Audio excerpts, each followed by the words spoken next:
আচ্ছা, মনে করেন আপনি একটা পার্কে ঘুরতে গিয়েছেন, সাথে আপনার প্রিয়তমা। আচ্ছা, তাকে তার হাত ধরে হাঁটতেছেন, হাঁটার পথে এখন আপনি আরেকটা মেয়েকে, সুন্দরী আরেকটা মেয়েকে দেখলেন, দেখে একটু হেসে দিলেন মিষ্টি করে। হেসে দেওয়ার পরে আপনার গার্লফ্রেন্ড রেগে গেল, রেগে গিয়ে কি বলল, আমার হাত ছাড়ো। এটাকে ইংলিশে কি বলে? আসসালামু আলাইকুম। Enjoy learning with Sohel sir Facebook page ও ইউটিউব চ্যানেলের পক্ষ থেকে আপনাদের সবাইকে স্বাগতম। অনেক দিন পর আজকে আবারও হাজির হলাম কমন মিস্টেক্স নিয়ে। আজকে আমরা কিছু গুরুত্বপূর্ণ কমন মিস্টেক্স নিয়ে আলোচনা করব। অ্যাট ফার্স্ট আমরা শিখব, আপনি মনে করেন অসুস্থ, ডাক্তারের কাছে গেলেন, এখন আপনি ডাক্তারকে একটু পালস দেখতে বললেন। তো ডাক্তারকে কি বলবেন? যদি কথাটা ইংলিশে বলেন, please doctor see my pulse, এটা বলবেন? আসলে কি হবে? আমরা জানি সি মানে দেখা, কিন্তু পালসটা হচ্ছে দেখে না, পালসটা হাত দিয়ে কি করে? অনুভব করে। হ্যাঁ, তাহলে অনুভব করা ইংলিশ কি? ফিল। তাহলে please feel my pulse, please feel my pulse, not see my pulse. Understand? আচ্ছা, মনে করেন আপনি চাকরির ইন্টারভিউ দিতে গিয়েছেন, এখন আপনি পেপারসগুলো, আপনার যে সার্টিফিকেটগুলো আপনি আপনার বসকে দেখাবেন। তো এখন এখানে আপনি কি বলবেন?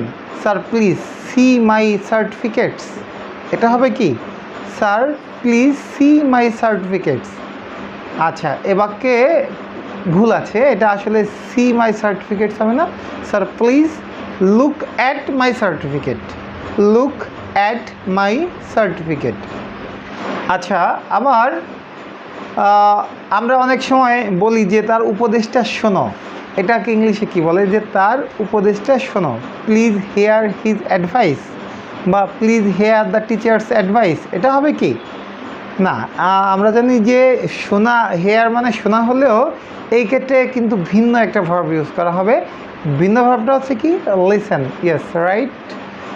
লিসেন টু হিজ অ্যাডভাইস, বা listen to your teacher's advice, please listen to your teacher's advice, মানে তোমার শিক্ষকের অ্যাডভাইস বা উপদেশটা শোনো বা মানো। আচ্ছা, মনে করেন আপনি একটা পার্কে ঘুরতে গিয়েছেন, সাথে আপনার প্রিয়তমা। আচ্ছা, তাকে তার হাত ধরে হাঁটতেছেন, হাঁটার পথে এখন আপনি আরেকটা মেয়েকে, সুন্দরী আরেকটা মেয়েকে দেখলেন, দেখে একটু হেসে দিলেন মিষ্টি করে। হেসে দেওয়ার পরে আপনার গার্লফ্রেন্ড রেগে গেল, রেগে গিয়ে কি বলল, আমার হাত ছাড়ো। এটাকে ইংলিশে কি বলে? Don't catch my hand. এরকম হবে কি যে আমার আর হাত ধরবে না, ডোন্ট ক্যাচ মাই হ্যান্ড। কিন্তু না, ডোন্ট ক্যাচ মাই হ্যান্ড হবে না, হবে don't hold my hand, do not hold বা ডোন্ট হোল্ড মাই হ্যান্ড।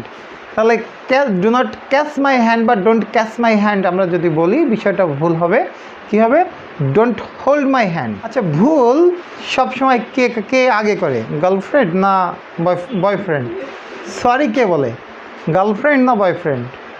আচ্ছা, এই বিষয়টা আমাদের ভুল, কিন্তু যেই করুক না কেন, শেষকালে কিন্তু এই ভুলটা বয়ফ্রেন্ডের উপরে গিয়ে বা হাজব্যান্ডের উপরে গিয়েই বর্তায়।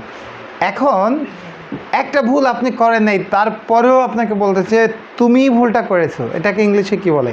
ইউ ডিড দ্য মিস্টেক, এটা হবে ইউ ডিড দ্য মিস্টেক, তুমি ভুলটা করেছো। কিন্তু না, এখানে আর একটু সংশোধন আছে, ইউ মেড দ্য মিস্টেক।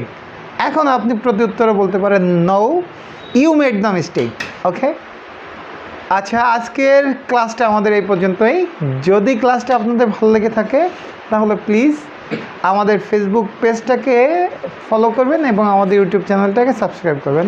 তো ভালো থাকবেন সবাই, আল্লাহ হাফেজ।